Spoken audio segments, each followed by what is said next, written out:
Testing, 1, 2, 3. No, we're good. Okay, are we ready? Good morning, this is Brian Wickert on WDRT with the program Conversations. And this morning, I've invited my friend Max Kane in to talk about direct marketing food to consumers. So how are you this morning, Max? I'm amazing, Brian. I'm having one of the best mornings of my life. Thanks for asking. Great. So my interest in this is, as a vegetable farmer, if I sell a case of squash to a wholesaler, I get about $12. But if the distributor, I sell it to him, I get about $18 to $20. But if I sell it to the direct to the retail store, I get $30 to $35. If I sell to retail, it's $45. So as a farmer of vegetables, fresh vegetables, it makes a big difference on where I sell in the distribution chain. The more direct I am to the consumer, the farmer gets more money. And your history is working with direct marketing, correct? Yes. Good. So tell us a little bit, Max, first about how you happened to get interested in food, your little history, and then how you ended up in Viroqua. I'm 42 years old right now. When I was 10 years old, I was diagnosed with Crohn's disease. For those that don't know, it's a digestive disease where you have a hard time digesting food. And for me, it affected me in my small intestines. And like anyone else at the time, I went to see the doctor, and I went through the whole paradigm of drugs and surgery, and nothing really gave me any lasting results. So in my early 20s, I started reading, books on health about diet and nutrition, and I found that if I changed my diet and I started eating fresh farm food as opposed to the, fast food and processed commercial food, industrial food that I was eating, that the symptoms went away. What were the symptoms? Because a lot of people don't understand, but we've talked about this and they're quite... Sure. Well, for everyone, Crohn's disease can affect you anywhere from the throat to your anus, anywhere in the GI tract. If it affects you in the large bowel and the colon, you can have that removed and you have a colostomy bag. For me, it was fatal. It was fatal because it was affecting me in the small bowel, where you can't live without your small intestines, so they can't just cut that out. And it was degenerative.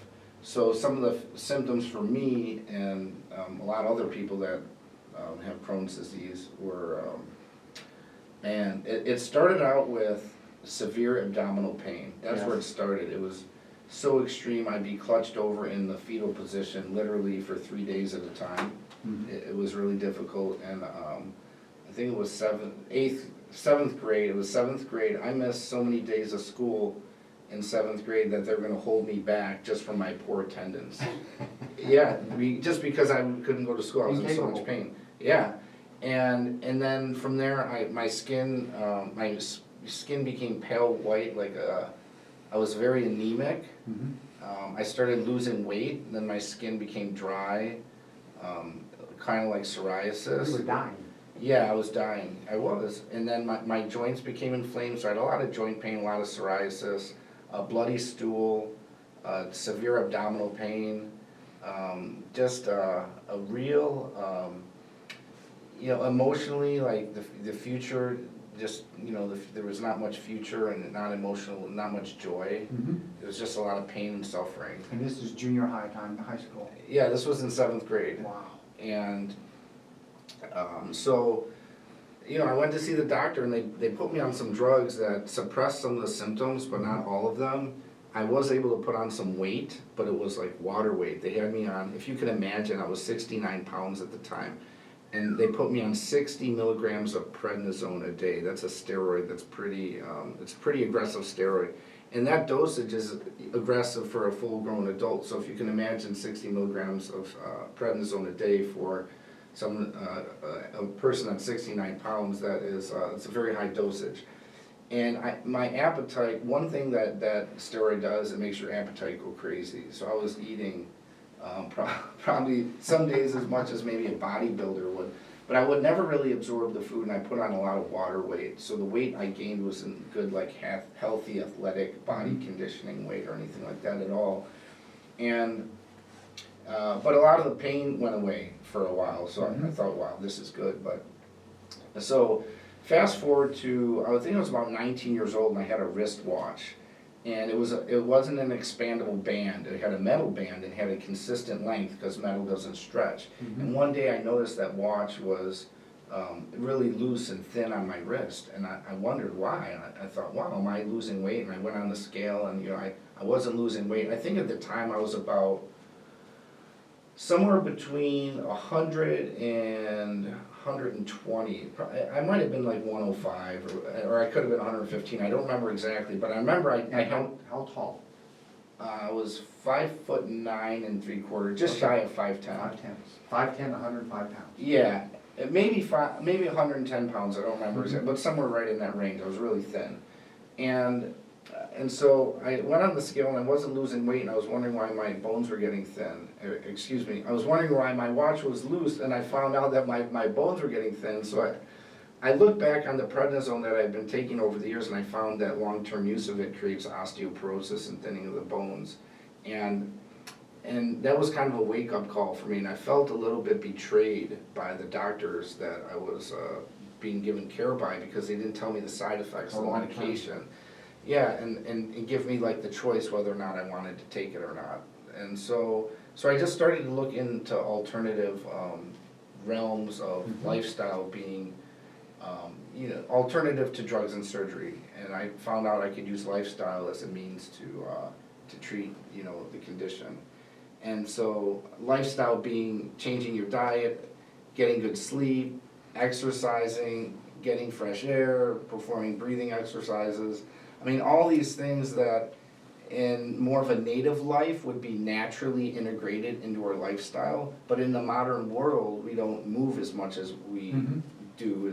We don't get as much sun. We don't, so there's all these rhythms that our bodies are naturally adapted to be healthy and well that we have lost in our modern lifestyle. And so I started integrating those rhythms back in my life, and when I integrated diet and food back into my life, eating real food instead of commercial processed food from farms, my health totally flourished, and I started gaining healthy athletic weight. I stopped taking all the medication. It's been over 16 years. I haven't taken any medication in 16 years, not even any food supplements. I mean, no vitamins or anything like that at all. So when you say healthy food, real food, give some examples of that. Yeah, well, for me, real food is like food of the earth. Like, does it grow on a tree? Is it running around on 4 hooves? Not something that comes in a package with ingredients that you don't know how to pronounce. So unprocessed. Yeah, unprocessed food that you can pick off a tree or pick off a bush, or you can raise on a farm. Good. And a lot of like animal products, eggs, butter, cream, milk, meat. Vegetables, of course. I mean, I eat an omnivorous diet, but I gravitated toward a lot of the animal products. So you grew up in an urban setting, Chicago area? Yeah, and I grew up in the city of Chicago and then bounced around the suburbs a little bit. Right, and then when did you move up here? I moved up to Viroqua. And why? Because that's interesting. That would have been in 2006. Okay. Yeah. Can I tell a story about when I first met you? Sure, absolutely. So I remember he first came over to my house, and it was around some raw milk or something. He knocks on my office door, and he opens the door, and I look at him, and he's got dark bags underneath his eyes. He's real thin. He's got his hair cropped short. And I go, "What prisoner of war camp did you get out of?" And he just laughed just like that, and we were instantly friends at that point. And then he explained this incredible journey that you just heard about what he did to get healthy. And now today, if you know Max, I mean, he is, epitome of healthy looking individual. Yeah. Active and moving around physically. Thanks for that compliment. I wasn't a prisoner of war camp. I was a prisoner of war. I was a prisoner I was in the war camp of degenerative lifestyle disease. That. That's the war camp I was in. And so there was a biodynamic farmer out west of Chicago. Her name's Nancy Fresky. And she mentioned, she's the one who connected us, I believe, if I remember correctly. Through Bill Vokes. Yeah, that's right. And then I came up here and it was gorgeous. I mean, growing up in Chicago, all I knew was like the concrete playground, and bottled water just came in a plastic.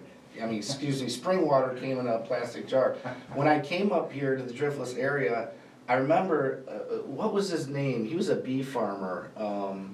Robin Reeder? Is that? Robin Ryder. No. Robin Ryder.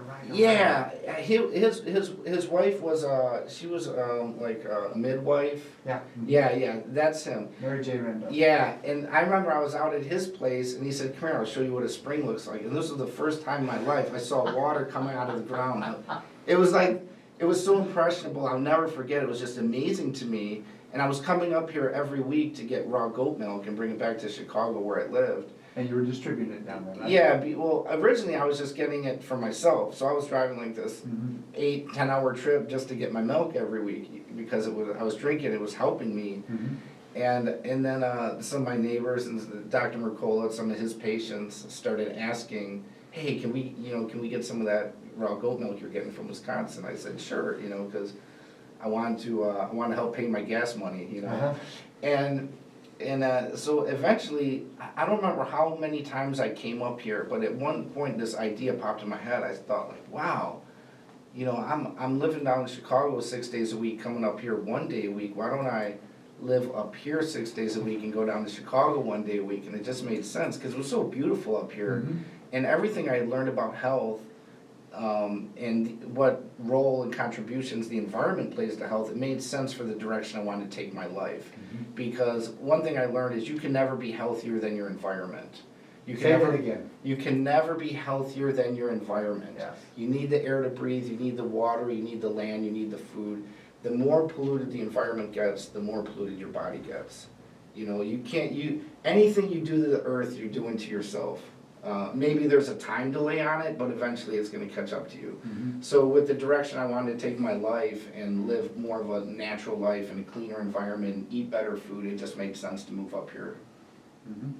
So moved up in 2006, and then you had a raw milk distributing company, which Yeah. was totally illegal in some states and stuff, so we. According to some people, it's illegal. Yeah, and so you've kept in the food business, and what are you doing now then, as far as raw food or direct marketing food?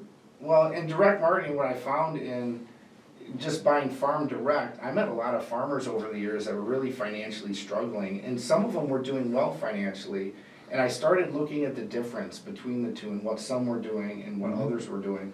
And all the farmers that I found that were doing financially well were all direct marketing to the end consumer or to the end food eater. Mhm. Consumer's a little bit of a dirty word, I don't like that much, but I guess it comes out sometimes from poor habit.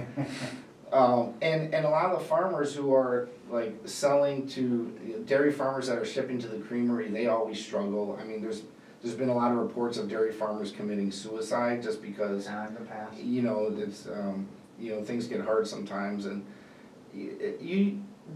being a farmer is like, it's like, you think about all these commitments in life, there's, I don't know what like the stage of commitments would be, but I think farming would be like a step above marriage or something like that. I mean, you're like, But explain that, because I agree with Yeah, you. So what are the commitments? you're could be Committed to? yeah, you're committed to, you have to, like, if you're a dairy farmer, you have to go milk. Every day. You have to go milk every day, because if you stop milking your cows, your goats, or your sheep, or whatever you're milking, they dry up and stop producing milk. So every day there's a commitment. If you want to continue the milking season, you have to be there and milk every day. You can't take a vacation. If you do, you have to find someone to come take care of your farm chores Mhm. while you're gone. So there is no such thing as a day off on the farm. Well, certain type of farms, and you're describing the most, has the most commitment to dairy cows. Yeah.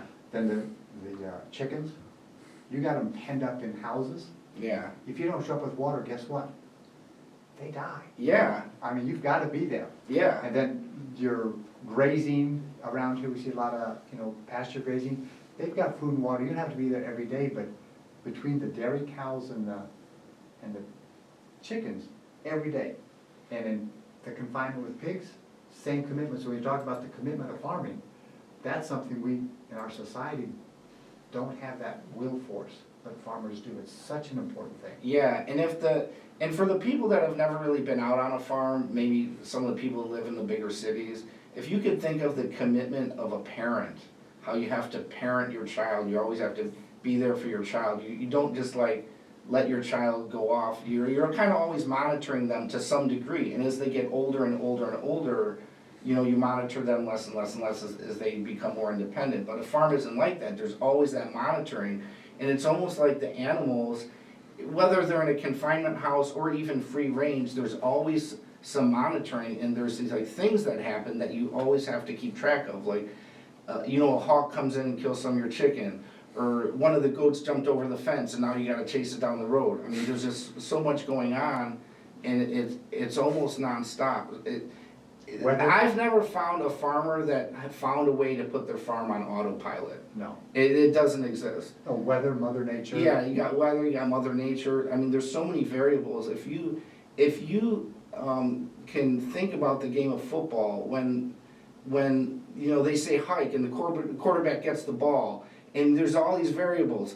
You know, the play was to hand it off to this guy and he was gonna run, but a defender came in and like he Knocked him can't. down. Yeah, so now can I throw it to this guy?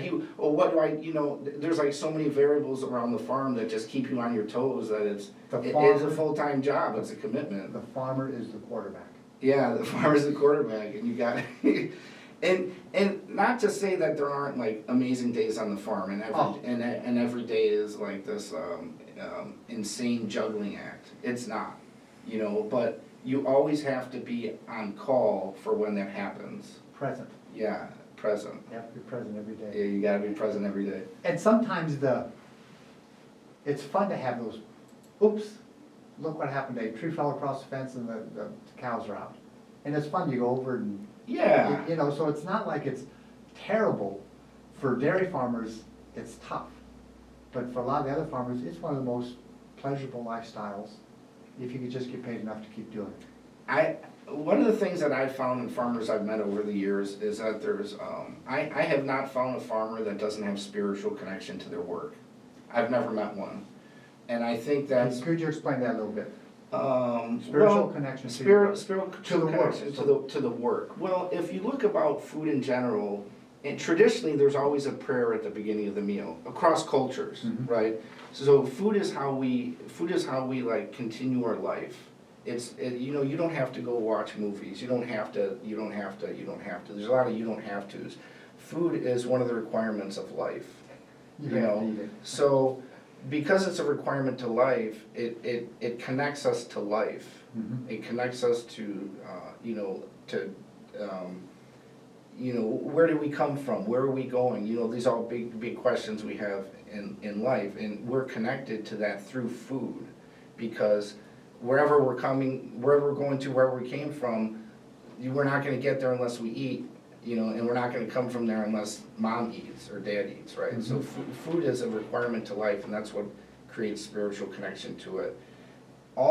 Every farmer I've met, organic, non-organic, small, big, they all have some kind of spiritual connection to the earth, to the ground, to the soil, to some degree, that they're not just in it for money only, that there's something about the creation of food that gives them purpose in life. And I don't remember where I was going with that. No, well, no, that's perfect about, Yeah. the farmer has a different connection to life because they produce food for other people. Now I remember. That connection is one of the things that keeps them going, and one of the things that helps them find enjoyment and purpose and mission, and when the days get a little bit hard. So, Sure. and they don't always perceive the day to be hard because they find enjoyment in it. It's actually joyful and meaningful and purposeful, but sometimes it is hard for them too because they like a break, you know. So that's what I was intending to communicate about. Good. You know, I didn't want to like, if you're thinking about being a farmer, I'm not intending to communicate. I'm not trying to deter you from being a farmer. There's a lot of awesome days on the farm, and if you're connected to food, I mean, grow some tomatoes in your backyard, get something going. Even if you live in the city, you will find that the tomatoes that you grow or whatever it is you're growing tastes way better. Somehow, it is going to taste way better than any tomatoes you've got anywhere else. There's something about growing food for yourself and raising food for yourself that just. I don't have a great word to describe it, but it's very spiritually connecting. Okay. Yeah. All right, this is Brian Wickert today on WDRT on the program Conversations. And today I'm speaking with Max Kane, and we're talking about food in a lot of different ways. So Max, could you tell me a little bit about your direct marketing program that you do for other farmers? Because you really service a lot of these small direct marketing farms and do a great service for them. Could you tell us how you help them out? Sure, absolutely. So in my travels, when circling back to what we were talking about a few minutes back, you know, a lot of the farmers that were not doing well were selling to wholesalers or to the creamery or distributors, and the farmers that were doing financially better were direct marketing themselves, or there would be like one person in between. But once you get more like two people in between, then the margin and the profit. And when you mean between people that handle it, mark up the food, and handle it in some way before it gets to the consumer? Yeah, the best, in my experience, the best relationship is where the food producer can go direct to the food eater with no one in between. That, and then every time someone handles it in between would be kind of like, you could consider them a middleman. So you might, one thing that's really, really popular now that's growing, just organically, are these buying clubs, metropolitan buying clubs, where there'd be like a one middleman in between. And it's a very light middleman. It's not like this, you know, where people can still have that relationship with the farm. And Okay, light middleman, you're referring to the margin? no. When I say light middleman, I'm referring to the relationship. Okay. I mean, like, you can have a middleman between, we're in Wisconsin, we can have a middleman between here and California, right? And 3 or 4, but go ahead. yeah, well, let's say you have one, all right?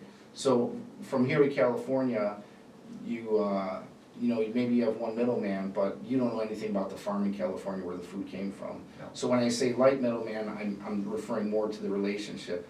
It could be also referred to in a monetary way as well, but when I said it, I meant the relationship, Sure. meaning that there's full disclosure, even though you're not going to the farm yourself, or even though the farmer's not bringing the food directly to you, someone else is, you can go visit the farm, you know about the farm, maybe you've been there a couple times. And so when I say light middleman, I mean light where there's a very close relationship between the food source and the food eater. Yeah.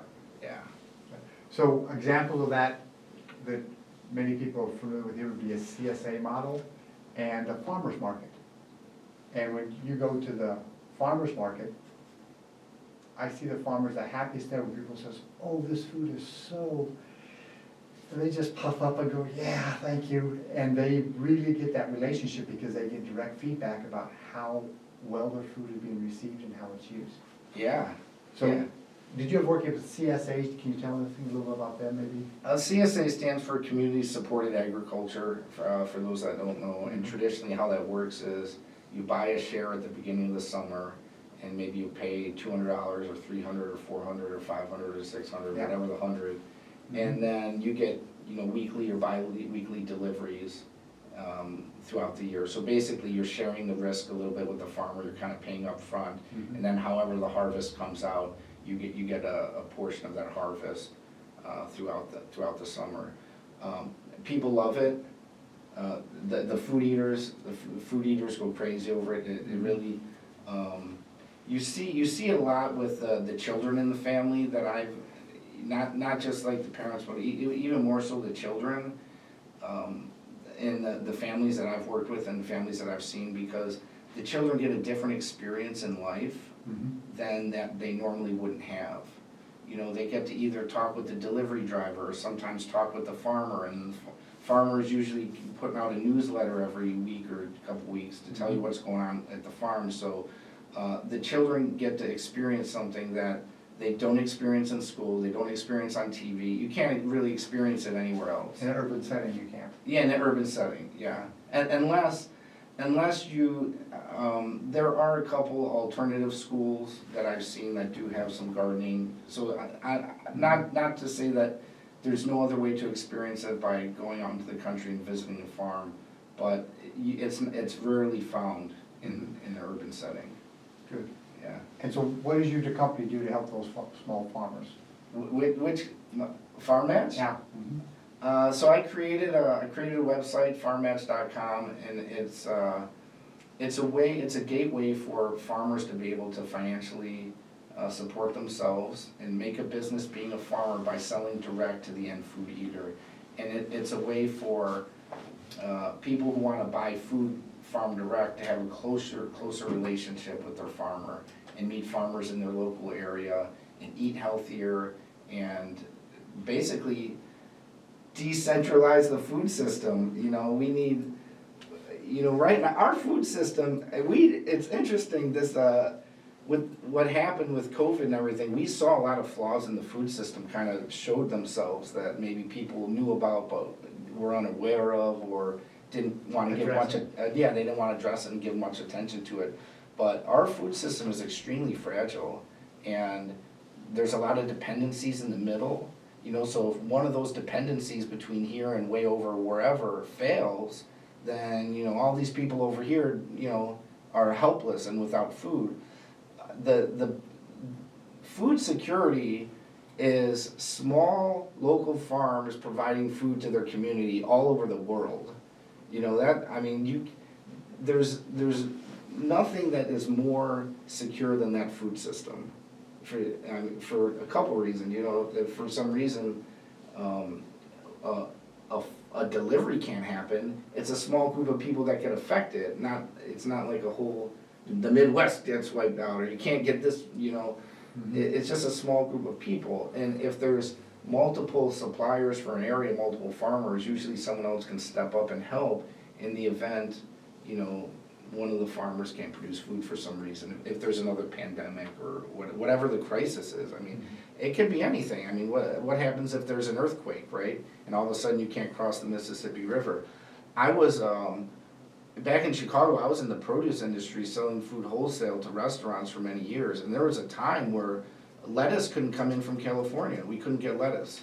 The city of Chicago didn't have lettuce. And lettuce would normally be, $10 a case, and it was over $100 a case for a few weeks there because the semis couldn't get across the Mississippi River. There was some flooding, there was bad weather, and A shortage. yeah, it was a shortage, and it's a very vulnerable situation to structure society where we have these huge mega farms and these pipelines that supply large amounts of food through these narrow pathways that have all these dependencies in the middle.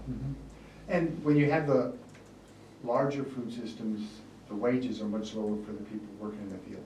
Yeah, it's a bad working environment. The workers aren't as happy. Like if you go to, we were just at Adam and Jillian Varney's small family CSA. Sure. They're a few miles from town here. When When were we there, Joseph? Last week. Every time I go to their farm, they got a dozen people in the field picking. Everyone's smiling.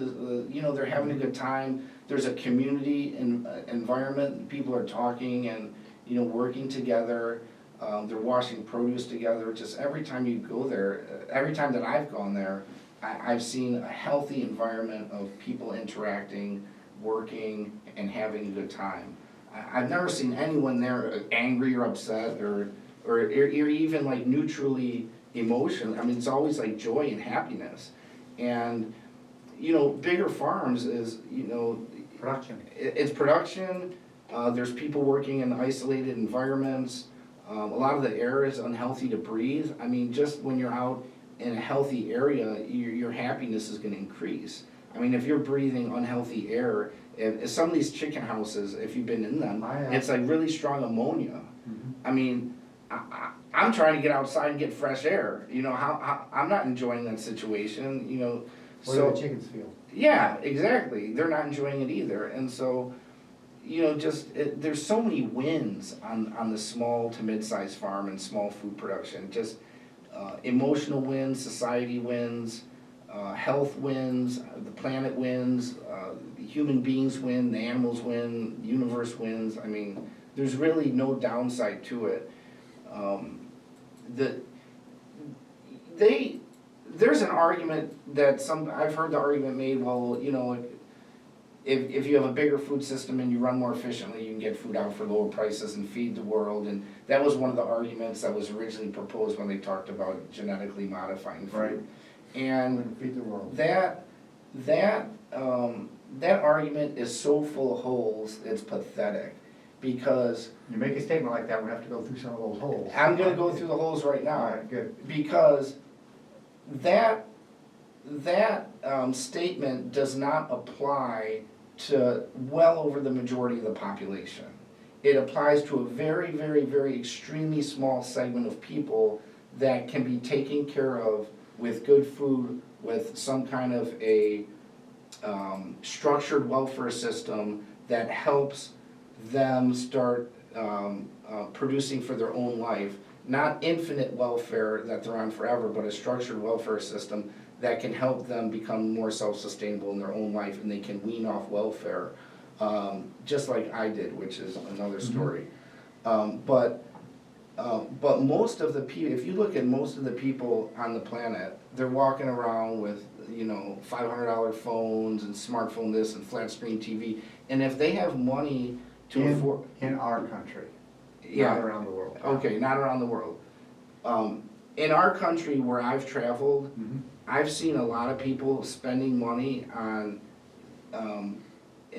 things that they don't need in life, and then they buy cheap food, and then the argument is made, well, people don't have money to buy healthier food because it costs more. So you're talking about allocations of people's resources in their home, they spend it on phones? Yeah, what entertainment. I'm saying is people have the money. Right, I know people that drive very expensive cars that eat fast food, and I know people that are just skimming by, and they just live very modest lifestyle. But if you look in the refrigerator, you think this person's got to be making $150,000 a year to afford all this. How do they do it?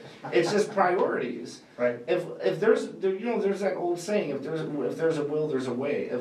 If a person really wants to eat healthy, they can figure out how to be able to afford it. So, a perfect example, Jillian, you can go work on her farm and trade your work for food, For CSA. which is something I originally did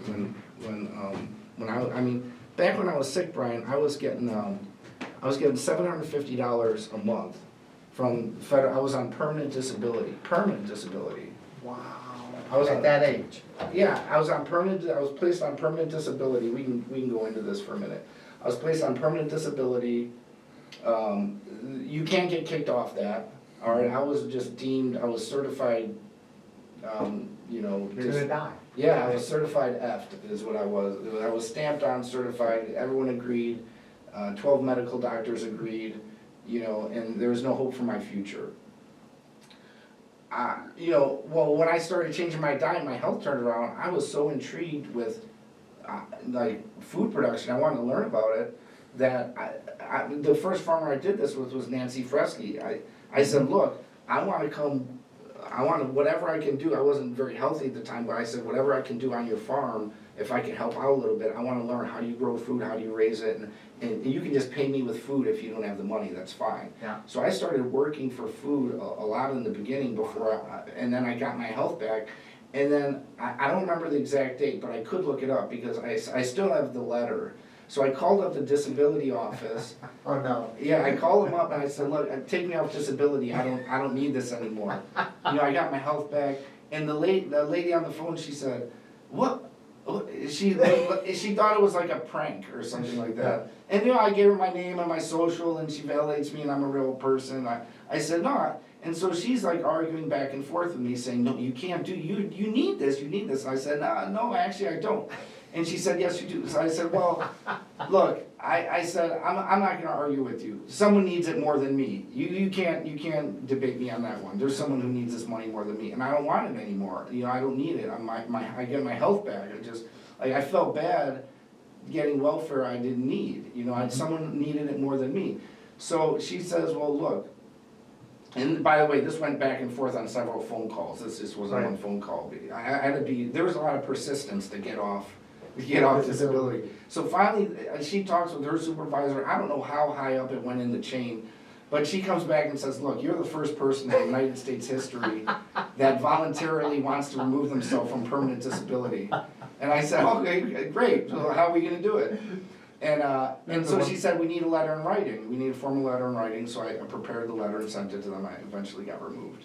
And I was pretty far gone, and so there's definitely people Wait, wait, you were pretty far gone in your health. in my health, I was And then you pretty came far back. gone. Yeah, you're dying. If I could make a comeback, a lot of people make a comeback, I was like way in, Close to the edge of I was falling. very close to the edge of falling off, absolutely, great words.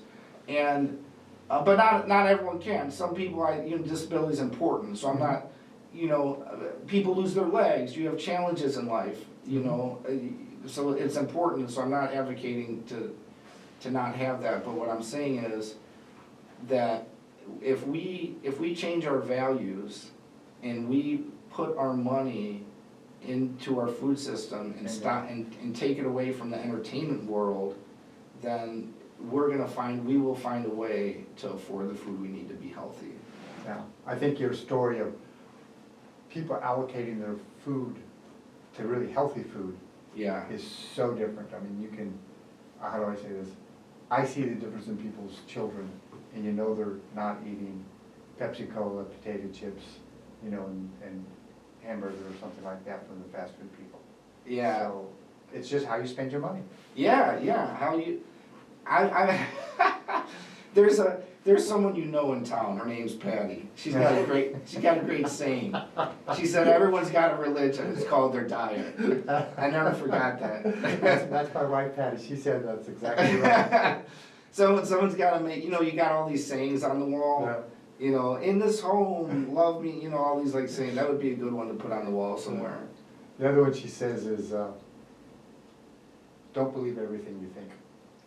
Yeah. Get it verified, because you get in your head, you think, oh, this and this, and you have all these things you think are right. They're not right. That's why you need friends like, you and I bounce stuff each other off. Sure. Yeah, that a lot of professionals, athletes, actors, they all hire coaches to give them a second perspective, because they know that their own perspective is, it can get narrow, it can be slanted, you've got all kinds of things in life, past experiences that create filters from reality. Mm-hmm. And yeah, it's important to challenge your own thoughts. I mean, you want to keep an open mind. There's that saying about a mind is like a parachute. Have you heard that one? Yeah. Yeah. So you don't want it to be too open, because then you fall. You don't want it to be too closed, because then you fall. You want it open just right, So you can float down. so you can float down nice and safely. That's good. Well, let me take a break here. This is the program Conversations on WDRT, and this is Brian Wickert, and today I'm speaking with Max Kane. We're talking about basically food and health and things like that. So, Max, if we come back to this, what are some of the barriers that prevent farmers from doing this, and what are some of the states that have taken some of those barriers down? Oh man, there's two huge barriers. The two biggest barriers that I've seen is, one are just flat out laws that say you can't sell direct, or if you do want to sell direct as a farm, there's these tremendous obstacles that you have to jump over. These regulations that you have to satisfy in order to sell direct, and it takes away from the consenting adult's relationship. Like, I'm an adult, he or she's an adult, they're gonna raise food, I wanna eat it, why can't we just make that transaction without someone else in the middle saying how it has to go down? So regulations increase the cost of food, oftentimes, to the point where it makes it harder to afford, or regulations sometimes just outlaw, like in many states you can't buy fresh milk from a farm. Meaning non-pasteurized. Yeah, non-pasteurized milk. In many states you can. In some states you can buy it in the store. California in the store, South Carolina in the store, Arizona in the store. I'm biking across the country in Tucson, Arizona, in the middle of a desert. I'm buying raw milk in the store. Mm-hmm. And ironically, the name of the farm that supplied it in northern Arizona is called Savior Dairy. Yeah, and I forget the farmer's name. She was a farmer from Ohio and went out of business selling milk conventional to the pasteurization plant. Wholesale. She was selling wholesale conventional milk to the pasteurization plant. She was telling me the story. I was on the phone talking with her because when I bought the milk, from the store in Tucson, the first thing I did was well, here's the farm. Yeah, I'm looking at the number. I call her up. I say, hey, where's your farm? I'd like to come visit. She was in northern Arizona, and I was biking out to California. I said, this is too far of a detour, but I'd love to hear about your farm. Tell me more about it. And she explained that she came out to Arizona, and now that she can make a living because she's selling direct. Yeah, I mean, she's selling to the store, but it's more direct because the creamery isn't in the middle. So the store does kind of act as a little bit of a middleman, but she still gets a much bigger margin that allows her to run her business. So that's the first, run her business in the black as opposed in the red. A lot of farmers are running their business in the red, so running in the black is important, meaning you're making a profit or at least breaking even a little bit. Right. So regulation's the first barrier. The second barrier is subsidies.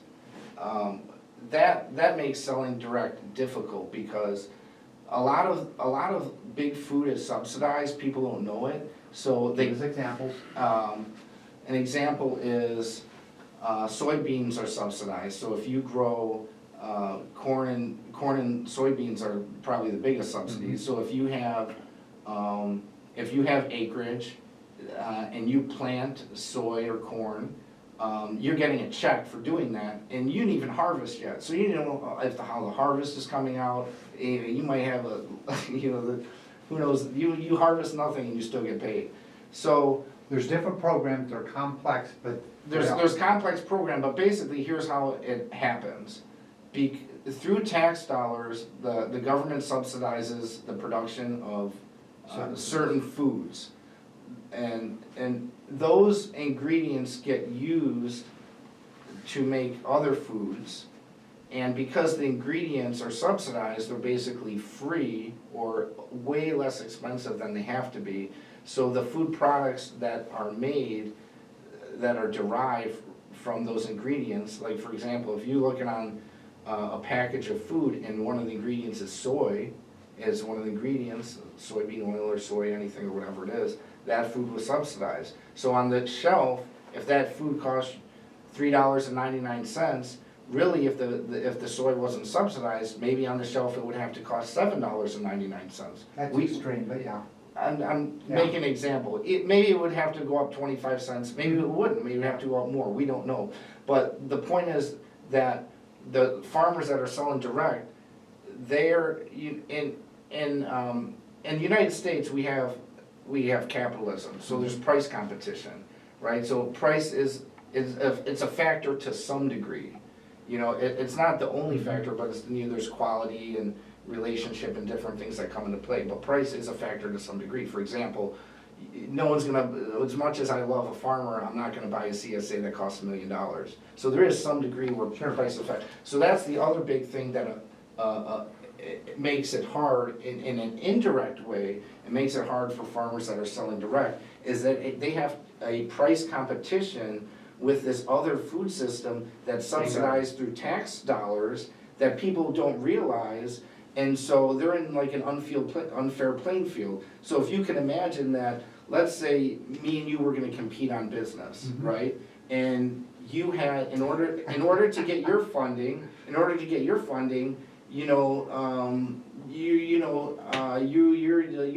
born in the gutter. You got to figure it out on your own. And my uncle is Daddy Warbucks. So for my funding, I just get on the phone and call my uncle. And he said, hey, "Here's all the money you need. Go get going, Max. I believe in you." And you're going out and you got to do sales pitches and go to the VCs and elevator pitches and refine your pitch and sell people and build up reputation that people are willing to give you money. So you have all these other action tasks. So your cost of going into the business is going to be higher than my cost. You've got time and energy and so Capital. Yeah, and capital. And so the small scale farmers have a higher cost than the other food system has.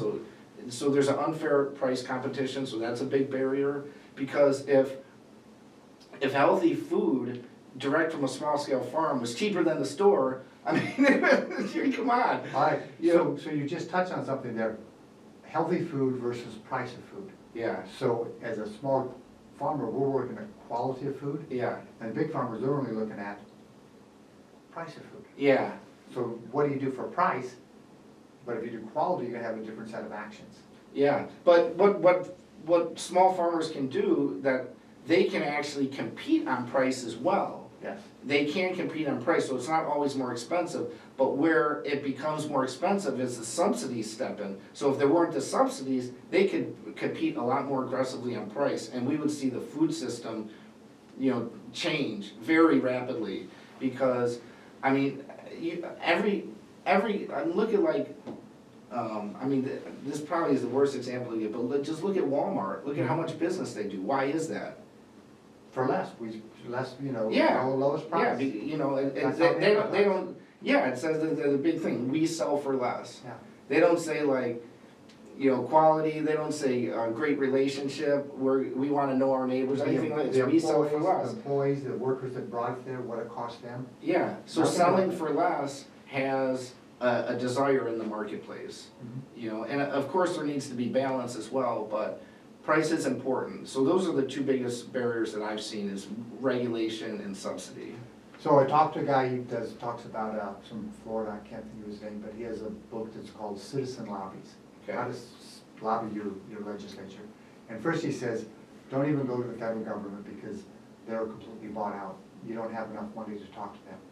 He says, but at the state level, you can still compete. And so or still have influence. And he said that 85% of all the laws that are written are economic laws. Yeah, absolutely. And I shook my head going, what? And you said absolutely, so explain that. Why you agree so readily? Oh, well, I agree so readily because I have relationships with Congress people who make laws, and they blatantly tell me, this was a monetary, all these laws are made for money, so businesses that are in for profit to make money, they fund campaigns, and they get people elected into the legislative branch of government, and the legislators make the laws. So because the company funded the campaign of the new legislature, they feel, like reciprocity, would that be the word? They Or feel, bought and sold. yeah, right. they feel like, well, I got Reciprocity is a nice this company wants this law made, it's gonna help them make more money. I'm gonna lobby in Congress to help, make this law because, my campaign's gonna come around next year. I want a good relationship with them, make them happy, so they can fund me next time, So, in Wisconsin, probably the greatest example of that was Oleo, Back in the 50s. Yeah, so You gotta explain what Oleo is. Oleo is margarine, yeah, so I got this book, this is a very rare book, it was published from, I think, the University of Southern California. I had to order this book special. This thing is, this is a family heirloom, it's going nowhere, and I'm keeping it and passing it on. But there's certain documents you just can't find online anymore. So these students did a full historical documentation of what happened in Wisconsin years back. And Let's go back to that, because Wisconsin outlawed, yeah, they yes, passed a law that said it was illegal to have Oleo in the state because of the dairy industry. And if you wanted to get Oleo, you had to drive to Illinois. yeah. So there were all these Yeah, so trips yeah. going to Illinois to get Oleo. Yeah, so Wisconsin is like, America's dairy land, it says it on the license plate, and the dairy industry, how many billions every year it is for the Wisconsin economy. So when margarine came in, into the picture, it threatened butter, so they outlawed it. The legislature of Wisconsin, they outlawed the sale of margarine in Wisconsin. And so people were driving down to Illinois and bootlegging it in Wisconsin. It was illegal at one time. Well, that law was passed because of economics, purely economics. Good. And then, Great example. yeah, and then the Supreme Court of Wisconsin struck down the law as unconstitutional, and they said you can't outlaw a product that has I forgot exactly how they word it. You can't outlaw a healthy product or something that has it's not like, Oleo wasn't proven to be unsafe. Right. And so you can't just outlaw it for, financial reasons. But you know what they did then? Oleo is white, butter's yellow. Yeah, So in the rules, they wrote in that in Wisconsin, you can put a little packet of color dye in the thing, but you can't have yellow Oreo. Oh, really? I didn't know that. Yeah, so they were, they lost the battle of Supreme Court, but they says, well, we'll make it unappetizing for you to look at. Because you can imagine, you're taking butter, supposed to be yellow, put it on your Yeah. toast. Now I got this white, putting it on. Yeah. Well, but you could put this little dye packet. And I thought, people understand, it's just dye. Yeah. I mean, I thought, Yeah, die being the key word, die, you know. so talk about Wyoming with the Pun food, intended. yeah, food freedom law in Wyoming. Yeah, so in Wyoming, they have a food freedom bill that basically says the producer, the farmer, can sell direct to the end food eater without government oversight.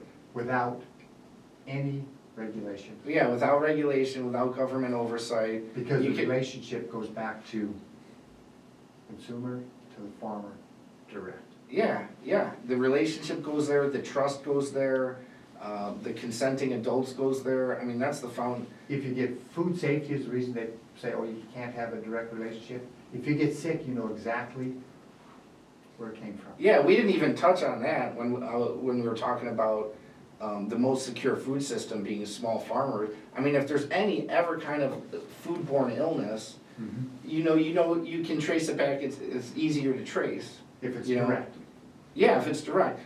So growing up in Chicago, this was in 1985. All right, Okay. there was the biggest pasteurized milk outbreak was in 1985. There's a pasteurization plant in just west of Chicago in Maywood, Illinois. Mhm. All right, this is literally 3 miles west of Chicago. And it affected over 100,000 people, got deathly ill from drinking milk that was, by the way, that was deemed properly pasteurized. Right. And I remember, I didn't know it at the time, but I remembered going into school. I went to public school in Chicago, and I went in the bathroom, and this one stall in the bathroom was loaded with diarrhea. I mean, just all over. It looked like someone went in there with a diarrhea machine gun and shot it all up.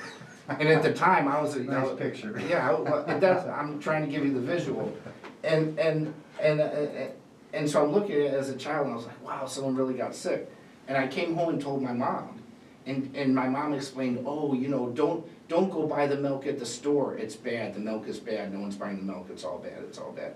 Well, later in the raw milk movement, like fast forward a couple decades later or 30 years later, I learned that, when we were lobbying to get raw milk legalized, fresh milk legalized, in what state was that? I think it was buying clubs in California. Okay. So anyway, we had researched all the different outbreaks of pasteurized milk to show like, hey, fresh milk is just, there's a foodborne illness in properly pasteurized milk as well. And when we researched it, we found that the biggest outbreak was in Chicago in 1985, and then I remembered back and I thought, oh, I lived through that. I was lucky I didn't drink the milk, but so there are a lot of people sick in my neighborhood from that. So it's like real to me. It's not just a story. Well, they were feeling what you felt every day at that age. Oh, man. Yeah. Unfortunately. Oh. Yeah. So we'll tell about the, Wyoming passed a bill several years ago, and I think they had 20% increase in direct marketing farms. Yeah. And I haven't checked it for a year or two, but at the time, last I looked, they had no increase in foodborne illnesses, which was the reason not to allow that. Yeah, and one of the reasons they passed the bills, ironically, was for economic reasons. Mm-hmm. And it wasn't just all about, neighbor and health and relationship. I mean, they said, like, this is for rural development. Our farmers are financially struggling. This will help them financially, get on their feet and run their farm or their ranch out in Wyoming. There's ranches. And so one of the ranchers out there, one of the farmer ranchers, Curtis Hatterley of Hatterley Farms, we work with him on Farm Match. Okay. And his farmers, they have his food eaters that buy from him, they have a great relationship. We're talking with him probably every couple months or 6 weeks or, and no one's getting sick and it's working well. So there's a lot of fear around foodborne illness, and we need regulations to keep people safe, but you know, we made it this far eating, you know, So in the last 50 years, all of a sudden we get sick now because our processed foods is so high. yeah, but if you look at, nowadays, people, it seems like life is, you know, my dad passed away, he was 52. And my uncle, I passed away around the same age. His brother. Yeah, his brother. And I don't, you know, my great-grandparents, into their 90s, you know, so like, it almost seemed like, this would be a great study, you'd call it like the graveyard study. It would be great to have a team of people go around to graveyards around the world, Yeah. or at least in the US, and write, you know, everyone that was born in, you know, 1901, average lived this many years, 1902, and then you can see whether, you know, life expectancy is really And going up or take out down. all the children's deaths that bring the average age down, but just see what the longevity was. Yeah, like, yeah, yep. So we got a few minutes left to go here. Tell me about Farm Match. Please kind of give me a picture of the net that it reaches out and how many pizza touches and the service you provide for all of those farms. Sure. We provide payment processing and marketing and software service for farmers. Small direct market farmers. Yeah, we work with farmers that are small to mid-size, that sell direct, and that are farming in a natural way. So we don't work with genetically modified farmers or farmers that are using pesticides or things So like you're that. selected. Yeah, you don't have to be certified anything, but we want to have a relationship with you and know that food is being raised well, without chemicals. Mhm. And we have about 5,000 people ordering every month, Mhm. you know, and when someone gets connected with a farm, you just see they keep reordering.